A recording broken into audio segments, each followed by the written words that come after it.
haja mais espaço.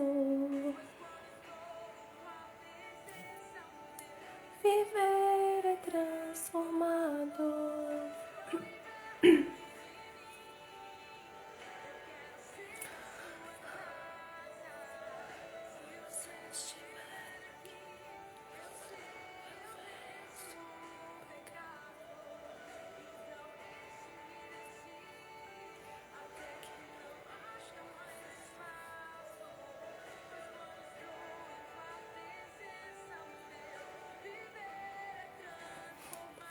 Aleluia, Jesus.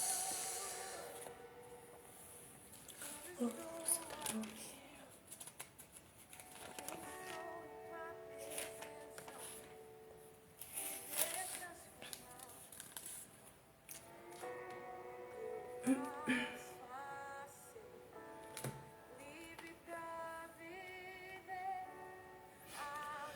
Oh, Deus. Tu és bem-vindo, Pai. Tu és bem-vindo aqui. Obrigada, Jesus.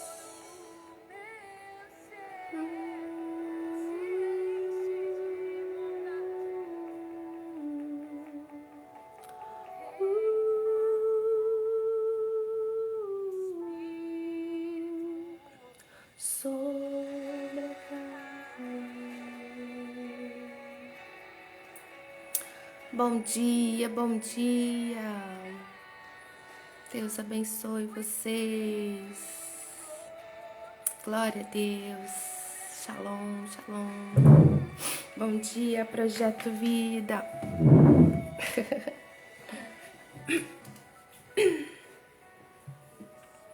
Glória a Deus.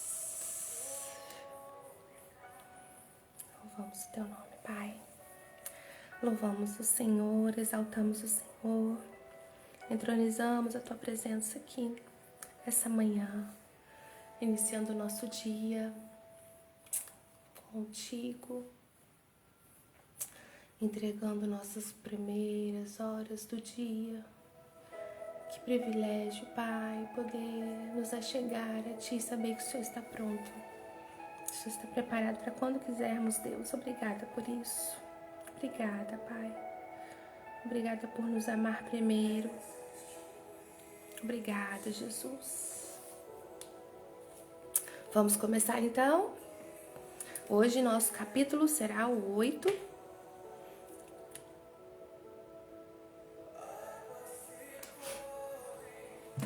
João capítulo 8. Primeiro título do capítulo 8 é assim na minha versão. Jesus perdoa uma mulher apanhada em adultério. No outro aqui já é só a mulher adúltera. Primeiro versículo. Depois todos foram para casa, mas Jesus foi para o Monte das Oliveiras. De madrugada, ele voltou ao pátio do templo e o povo se reuniu em volta dele. Jesus estava sentado, ensinando a todos. Aí alguns mestres da lei e fariseus levaram a Jesus uma mulher que tinha sido apanhada em adultério e a obrigaram a ficar de pé no meio de todos. Eles disseram: Mestre, esta mulher foi apanhada no ato de adultério. De acordo com a lei que Moisés nos deu, as mulheres adúlteras devem ser mortas a pedradas. Mas o Senhor, o que é que diz sobre isso?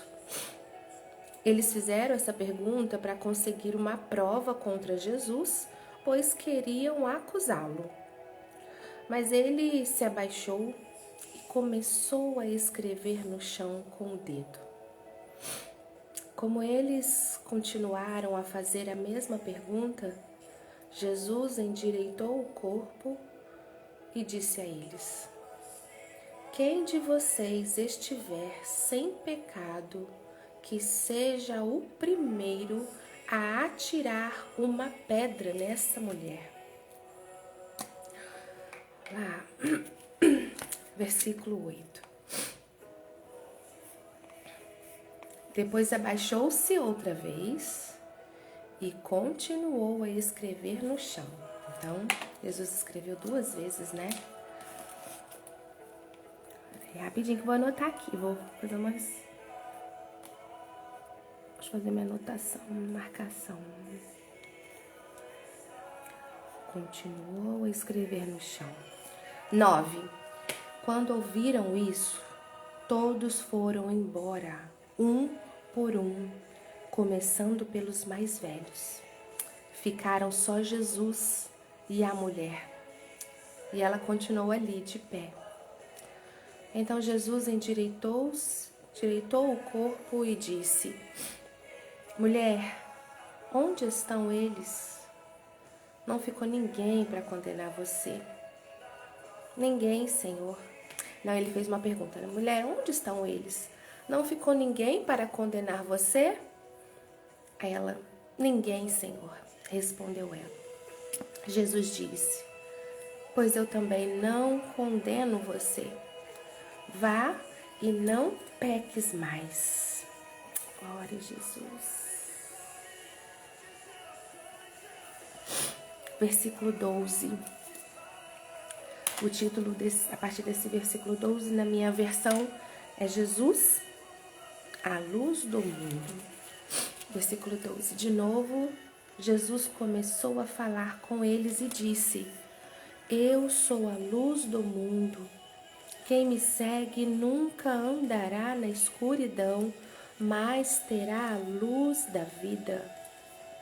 Os fariseus disseram a Jesus: Agora você está falando a favor de você mesmo. Por isso, o que você diz não tem valor. Jesus respondeu: Embora eu esteja falando a favor de mim mesmo, o que digo tem valor porque é verdade. Pois eu sei de onde vim e para onde vou. Mas vocês não sabem de onde vim, nem para onde vou. Vocês julgam de modo puramente humano, mas eu não julgo ninguém. Se eu julgar, o meu julgamento é verdadeiro porque não julgo sozinho, pois o Pai que me enviou está comigo. Na lei de vocês está escrito que, quando 2 testemunhas concordam, o que dizem é verdade. Eu dou testemunho a respeito de mim mesmo, e o Pai que me enviou também dá testemunho a meu respeito. Onde está o seu Pai? Perguntaram. Jesus respondeu: Vocês não me conhecem e também não conhecem o meu Pai. Se de fato me conhecessem, conheceriam também o meu Pai. Jesus disse essas coisas quando estava ensinando no pátio do templo, perto da caixa das ofertas. Ninguém o prendeu porque ainda não tinha chegado a sua hora. Quem é Jesus? Parte do versículo 21. Jesus disse outra vez: Eu vou embora e vocês vão me procurar, porém morrerão sem o perdão dos seus pecados.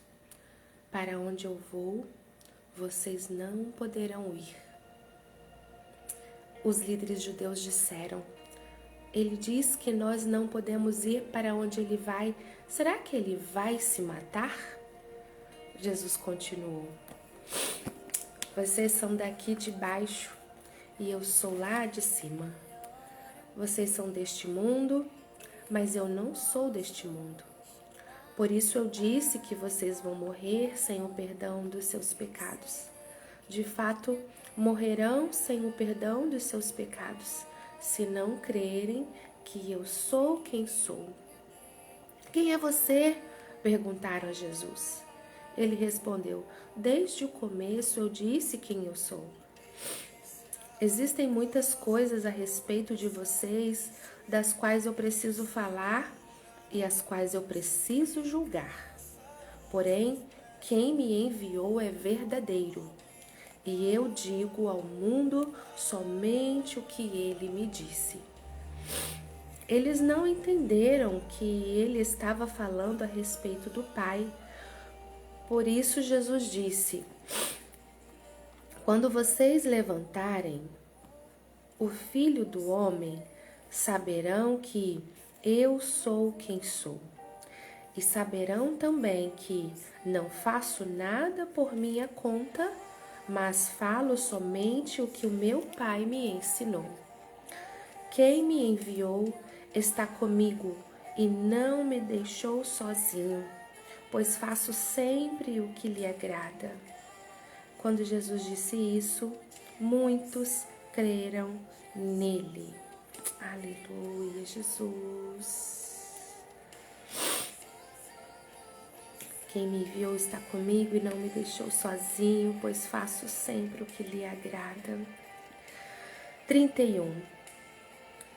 Então Jesus disse para os que creram nele: se vocês continuarem a obedecer aos meus ensinamentos, serão de fato meus discípulos e conhecerão a verdade, e a verdade os libertará. Eles responderam: nós somos descendentes de Abraão e nunca fomos escravos de ninguém. Como é que você diz que ficaremos livres? Jesus disse a eles: eu afirmo a vocês que isso é verdade. Quem peca é escravo do pecado. O escravo não fica sempre com a família, mas o filho sempre faz parte da família. Se o Filho os libertar, vocês serão de fato livres. Oh, Jesus, eu sei que vocês são descendentes de Abraão, porém estão tentando me matar porque não aceitam os meus ensinamentos. Eu falo das coisas que o meu pai me mostrou, mas vocês fazem o que aprenderam com o pai de vocês. O nosso pai é Abraão, responderam eles. Então Jesus disse: se vocês fossem de fato filhos de Abraão, fariam o que ele fez. Mas eu lhes tenho dito a verdade porque ouvi de Deus, e assim mesmo vocês estão tentando me matar. Abraão nunca fez uma coisa assim. Vocês estão fazendo o que o pai de vocês fez. Eles responderam: nós não somos filhos ilegítimos. Nós temos um pai que é Deus. Jesus disse a eles: se Deus fosse de fato o pai de vocês, então vocês me amariam, pois eu vim de Deus e agora estou aqui. Eu não vim por minha própria conta, mas foi Deus que me enviou. Por que é que vocês não entendem o que eu digo? É porque não querem ouvir a minha mensagem. Vocês são filhos do diabo e querem fazer o que o pai de vocês quer. Desde a criação do mundo, ele foi assassino e nunca esteve do lado da verdade, porque nele não existe verdade. Quando o diabo mente, está apenas fazendo o que é o seu costume, pois é mentiroso e é o pai de todas as mentiras. Mas, porque eu digo a verdade, vocês não creem em mim. Qual de vocês pode provar que eu tenho algum pecado? Se digo a verdade, por que não creem? Por que não creem em mim? A pessoa que é de Deus escuta as palavras de Deus. Vocês não escutam as palavras de Deus porque vocês não são dele. Jesus e Abraão. Eles disseram a Jesus: Por acaso não temos razão quando dizemos que você é samaritano e está dominado por um demônio? Jesus respondeu: eu não estou dominado por nenhum demônio. Respeito o meu Pai, mas vocês me desrespeitam. Não procuro conseguir elogios para mim mesmo, mas existe alguém que procura consegui-los para mim, e ele é o juiz. Eu afirmo a vocês que isso é verdade. Quem obedecer aos meus ensinamentos não morrerá nunca. Oh, Jesus. Então eles disseram: agora temos a certeza de que você está dominado por um demônio. Abraão e todos os profetas morreram, mas você diz: quem obedecer aos meus ensinamentos não morrerá nunca. Será que você é mais importante do que Abraão, o nosso pai que morreu? E os profetas também morreram? Quem você pensa que é?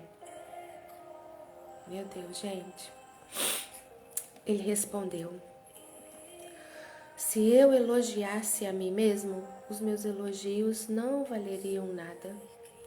Quem me elogia é o meu Pai, o mesmo que vocês disseram que é o Deus de vocês. Vocês nunca conheceram a Deus, mas eu conheço. Se eu disser que não conheço, serei mentiroso como vocês. Mas eu conheço e obedeço ao que Ele manda. Abraão, pai de vocês, ficou alegre ao ver o tempo da minha vinda. Ele viu esse tempo e ficou feliz.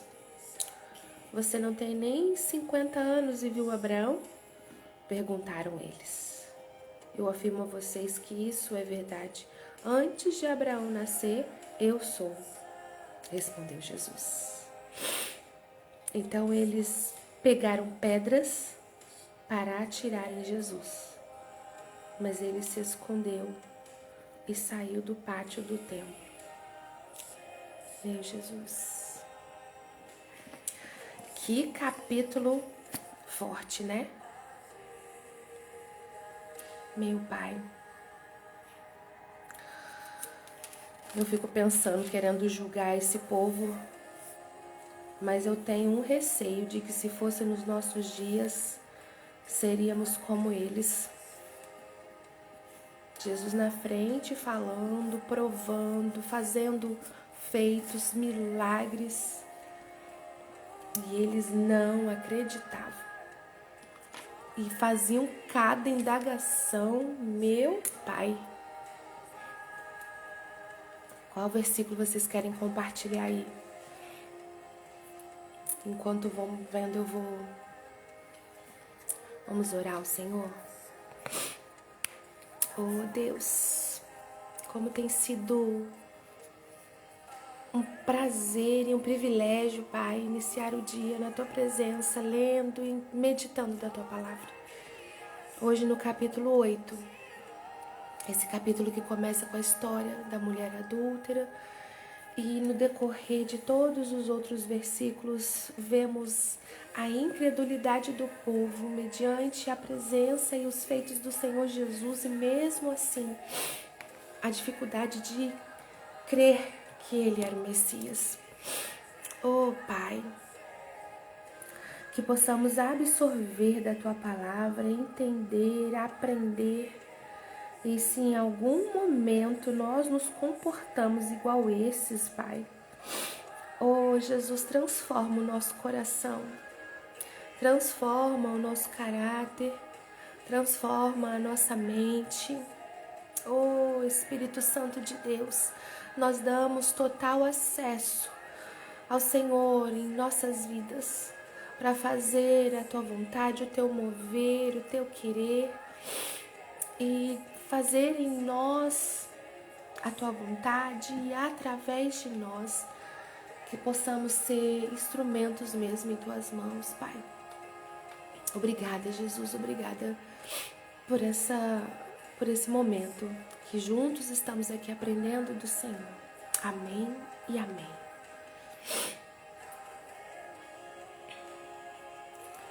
Shalom a todos os outros que entraram depois, estão aqui conosco. Deus os abençoe.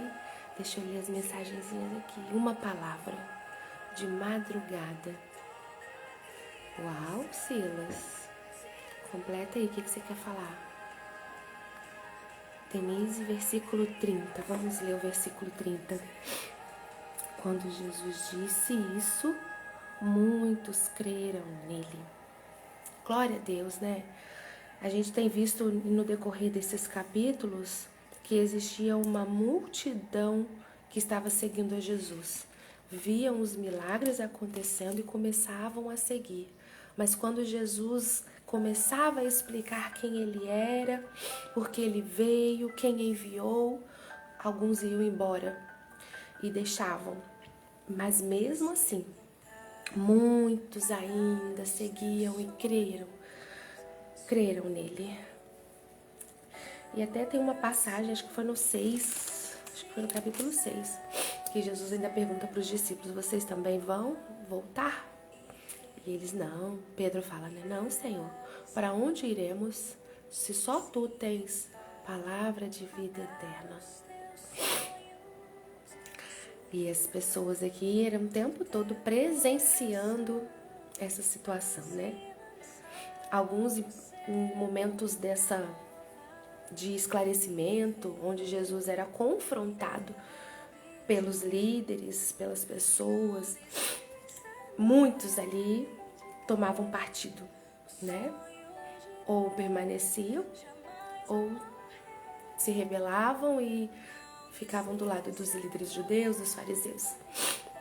E você, se você estivesse ali presenciando tudo isso, você seria um dos que continuariam e crendo em Jesus?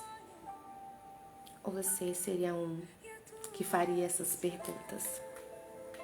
Ah, se você é Deus mesmo, você nem tem 50 anos, como é que você fala que viu Abraão? Eles eram audaciosos, né? Mas enfim, vamos lá. Maíra, Jesus nesses versículos está mais assertivo, discutindo mais, pelo menos na minha percepção. Sim, ele tem sido mais assertivo mesmo, né? Até mesmo porque ele está sendo muito indagado, muito questionado, e ele sabe a intenção dessas perguntas, ele sabe a intenção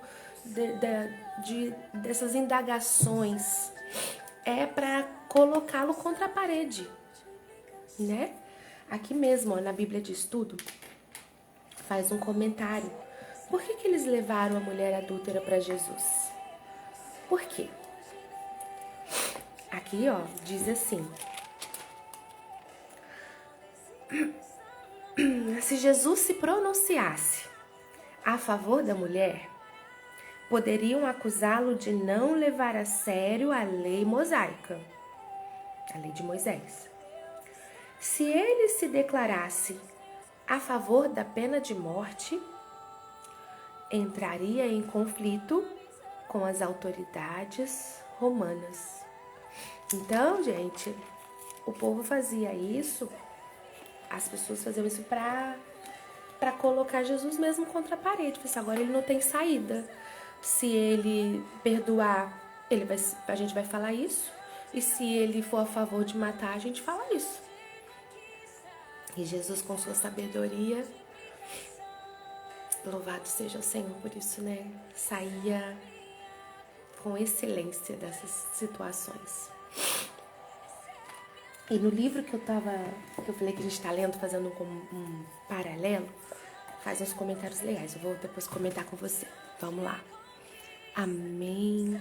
Também marquei o 30, o versículo 7, parte B, e o versículo 12, parte B. As respostas de Jesus. Vamos ver? A Maíra falou para nós o versículo 7, 8, 7, parte B. Quem de vocês estiver sem pecado, que seja o primeiro a atirar uma pedra nesta mulher. Como é que a gente fala? Checkmate, né? Tem na hora. Falando sobre isso, ó, nesse texto aqui, nesse livro, fez um comentário assim: o que será que Jesus escrevia naquela areia enquanto os outros estavam com as pedras na mão, né? Gente, eu preciso achar aqui. O escritor coloca assim, ó.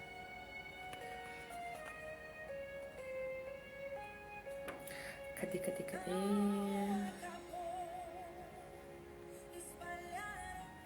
Ó, ali diante dele estava uma mulher que fora levada por um grupo religioso cheio de justiça própria. Ela cometera um grande pecado e Jesus não atenuou a gravidade do mesmo. Enquanto todos olhavam e enquanto a mulher ficava ali curvada, estou convencido de que a primeira coisa que ele escreveu foi o nome do pecado dela. O escritor do livro, ele já deduz o que Jesus escreveu na areia, olha só. Ele acredita que Jesus, a primeira coisa que ele escreveu no chão foi adultério. Nesse ponto, a multidão talvez se aproximou mais, porque estava interessada em ver a condenação daquela mulher. Agradavam-se de Jesus. Ele estava tratando com o pecado de alguém socialmente rejeitado e aquelas pessoas religiosas foram animadamente observar mais de perto. Jesus talvez tivesse continuado sem dizer palavra nenhuma e escrito fornicação. Todos concordaram com a cabeça. Depois disso, ele escreveu o termo roubo e eles chegaram ainda mais perto. Ele escreveu a palavra embriaguez. E o bêbado habitual na periferia da multidão a leu e afastou-se rapidamente. Foi condenado pelo que Jesus escreveu.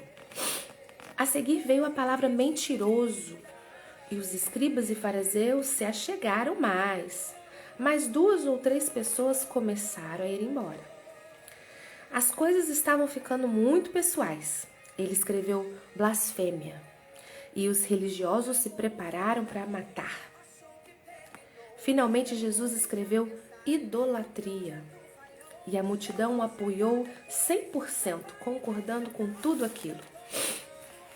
Ele havia escrito na areia os nomes dos pecados sociais do mundo: adultério, fornicação, roubo, embriaguez, mentira, blasfêmia e idolatria.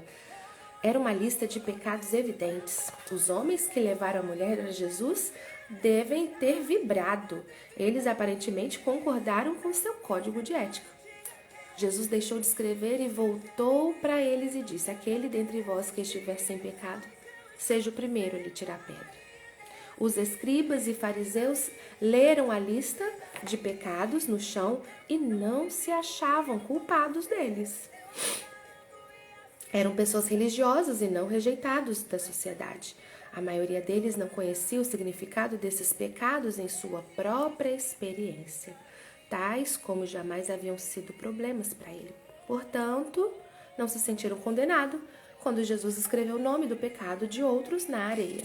Estavam prontos e provavelmente ansiosos pelo apedrejamento. Notaram então que Jesus voltou a escrever. Do lado oposto da palavra adultério, ele escreveu, talvez, cobiça. E o fariseu mais velho sentiu-se condenado. Deixou cair a pedra, curvou a cabeça e foi embora. Sem dizer nada, ao lado da palavra fornicação, Jesus pode ter escrito orgulho.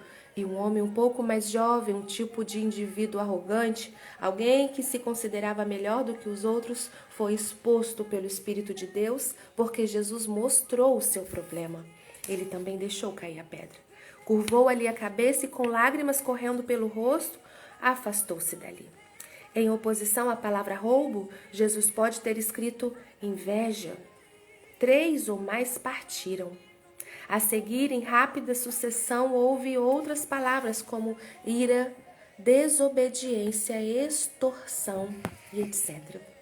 Quando Jesus chegou à última palavra, os últimos acusadores da mulher tinham ido embora e ela ficou sozinha com Jesus.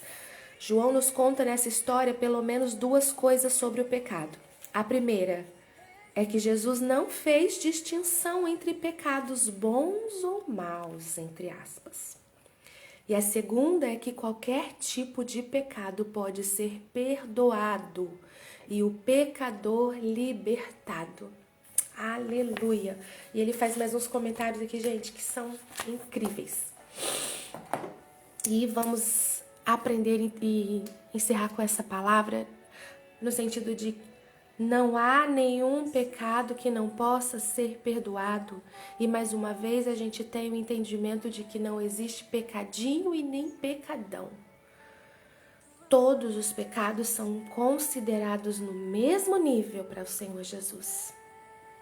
Mas nós somos muitas das vezes nos colocando em lugar de juízes, querendo julgar o pecado dos outros, as pessoas serem mais pecadoras do que nós. E hoje a gente aprende que para o Senhor não existe. Nós somos tão pecadores quanto qualquer outro. E necessitamos tanto quanto os outros do perdão do Senhor. Amém? Que a gente tenha essa sabedoria para sair das situações que tentam nos pegar. Exatamente, Maíra. Forte isso. Uau, aleluia, glória a Deus, aleluia. Louvado seja o nome do Senhor, aleluia. Me tocou também no versículo 29, quando ele diz que o Pai não o deixa só. Vamos lá. Mas eu conheço porque venho dele e fui mandado por ele. Não, peraí. No versículo 29 do 8. Quem me enviou está comigo e não me deixou sozinho, pois faço sempre o que lhe agrada. Glória a Deus. Que como Jesus tinha essa confiança e essa certeza, também sejamos assim, confiantes e seguros de quem nos enviou, de quem está conosco. Não nos deixa sozinho. Principalmente quando você está buscando agradá-lo continuamente. Ele vai estar contigo. E a palavra dele nos garante isso. Para todos os dias da nossa vida, existe uma promessa de que ele estaria conosco. Isso nos dá força em saber que em qualquer situação você não está sozinho. Até mesmo entrando para uma sala de cirurgia. Fica todo mundo lá fora te esperando voltar. Só vai você. Mas você não vai sozinho. Até mesmo no momento assim, Deus está com você. Quando você está no seu quarto, na frente do computador, você não está sozinho. Quando você está no banheiro, você não está sozinho. Quando você está no carro, você não está sozinho. Quando você está andando na rua, na calçada, você não está sozinho. O tempo todo o Senhor está conosco. Amém? Que hoje seja um dia de bênçãos. Que hoje seja um dia de respostas. Que hoje seja um dia de boas novas. Que essa semana seja uma semana de vitória. Que o Senhor te abençoe, te acompanhe, te guarde. Guarde a sua saída, guarde a sua entrada. Que você seja um instrumento nas mãos dele. Um canal que facilita o acesso do Senhor às outras pessoas que te cercam. Que você tenha o entendimento que aonde o Senhor tem te colocado é com a intenção de você ser um instrumento para qual Ele destinou a estar ali naquele lugar. Então, a oportunidade em que você estiver, testemunhe a respeito de Jesus, com as suas atitudes, com o seu comportamento, com a sua vida, com as suas palavras. Deus abençoe cada um de vocês. Amanhã vamos estar aqui novamente com o capítulo 9. Obrigada pela companhia de vocês. Estamos juntos. Fiquem com Deus, tá? Deus abençoe cada um. Tchau, tchau, tchau.